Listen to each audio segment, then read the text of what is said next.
देखो, साइंस लेके करियर बनता है, हर कोई आपसे कहेगा और कहते भी होंगे, और शायद आपने यही सोच के साइंस लिया भी है।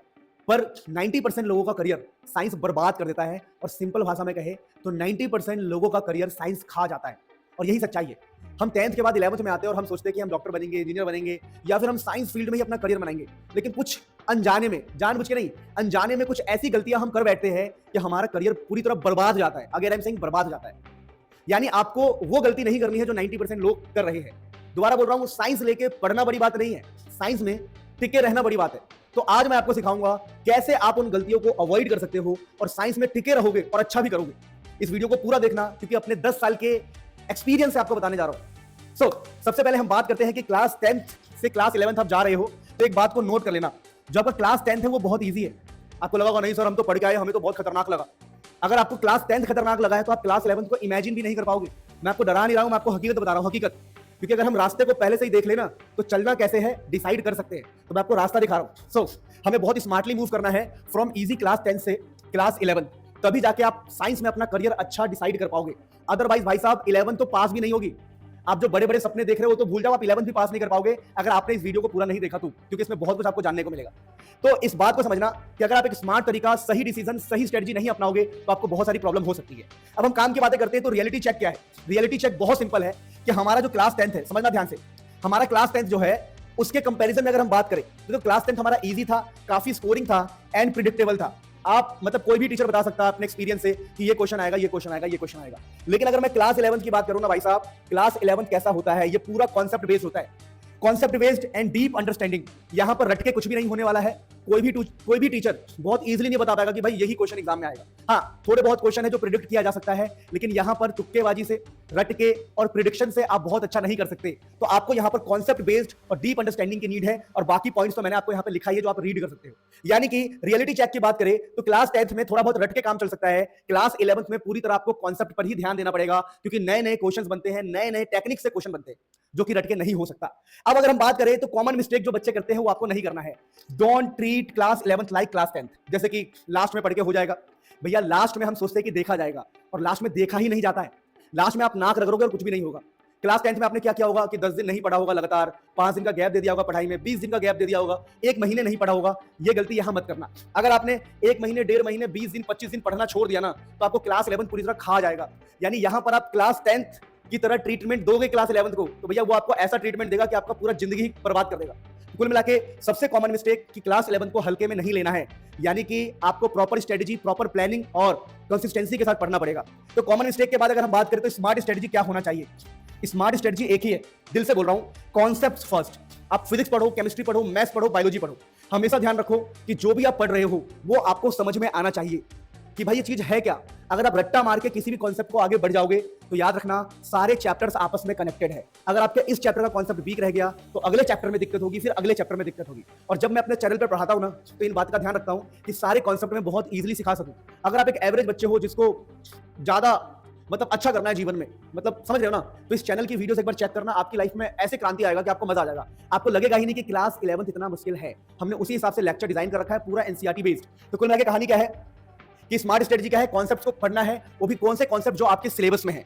प्लीज अभी जेई नीट के पीछे मत भागना। स्टार्टिंग में सबसे पहले अपने बेसिक्स को स्ट्रॉन्ग करो, फिर जेई नीट आपकी जेब में अपने आप आएगा। लेकिन पहले ही आप सोचोगे मैं जेई के पीवाई करूंगा, मैं नीट के पीवाई करूंगा, मैं ये कर दूंगा, वो कर दूंगा, तो भाई साहब मामला गड़बड़ हो जाएगा। तो मेरे कहने का मतलब क्या है कि आपको एनसीईआरटी बेस्ड लर्निंग पर ध्यान देना है, अपने बेसिक्स को स्ट्रॉन्ग करना है। जेई नीट के चक्कर में अभी स्टार्टिंग में नहीं पढ़ना है बिल्कुल भी। यानी कुल मिला के कॉन्सेप्ट फर्स्ट, बेसिक्स फर्स्ट। और ऐसे ही लेक्चर आपको मेरे चैनल पे मिल जाएंगे, आप वहां से ट्राई कर सकते हो। बाकी तो आपको पता ही है। अगर हम बात करें तो डेली हमें 4 से 6 घंटे पढ़ने हैं। लेकिन ये 4 से 6 घंटे हमें कैसे पढ़ना है ये देखो।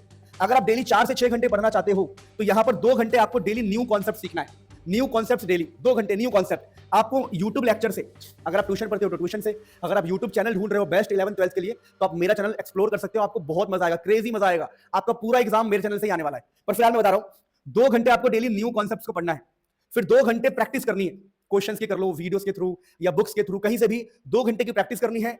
1 घंटे का रिवीजन करना है, 1 घंटे का रिवीजन, और 1 घंटे देने अपने वीक टॉपिक्स पे। ये वीक टॉपिक्स क्या होता है, सपोज करो आपने यहां पर पढ़ा, आपने 2 घंटे यहां पे पढ़ा और आपको लग गया कि भाई कोई टॉपिक इसमें है जो मेरा वीक है, तो एक एक्स्ट्रा 1 घंटे आपको देना है अपने वीक टॉपिक पे। यानी 2 घंटे न्यू कॉन्सेप्ट्स पढ़ने हैं, 2 घंटे की प्रैक्टिस होनी चाहिए, 1 घंटे की रिवीजन होना चाहिए और 1 घंटे वीक टॉपिक को देना ही चाहिए। यानी डेली हमें 4 से 6 घंटे किसी भी हाल में पढ़ना है, चाहे कुछ भी हो जाए। अगर आगे हम बात करें तो ये लाइन बहुत फेवरेट है मेरा, आप खुद पढ़िए, कंसिस्टेंसी बीट्स मोटिवेशन। आपको किसी भैया वैया या किसी भी टीचर, किसी भी एजुकेटर की मोटिवेशन की नीड नहीं पड़ेगी बाद में, अगर आप स्टार्टिंग से डेली थोड़ा थोड़ा पढ़ोगे, थोड़ा थोड़ा। कहते हैं बूंद बूंद से घड़ा भरता है, सही बात है। लास्ट के भरोसे मत बैठना, अभी सही थोड़ा थोड़ा थोड़ा थोड़ा करना। देखो यार, मैं नहीं चाहता कि आप क्लास 11th में बाकी बच्चों की तरफ फेल हो जाओ। बहुत सारे बच्चे फेल होते हैं। अगर खुद के लिए पढ़ने का मन ना करे ना, तो अपने पेरेंट्स के लिए पढ़ लेना प्लीज। सोचो, अगर तुम फेल हो गए तो आपके पापा की नजर में सोचो ना कैसा फील होगा उनको, आपकी मम्मी की नजर में, मतलब समझो, मेरी बात को समझो।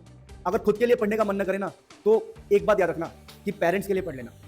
देखो, कुछ टाइम बाद आपके माता पिता बूढ़े हो जाएंगे और वो देखना चाहेंगे कि उनके बच्चे कामयाब हो।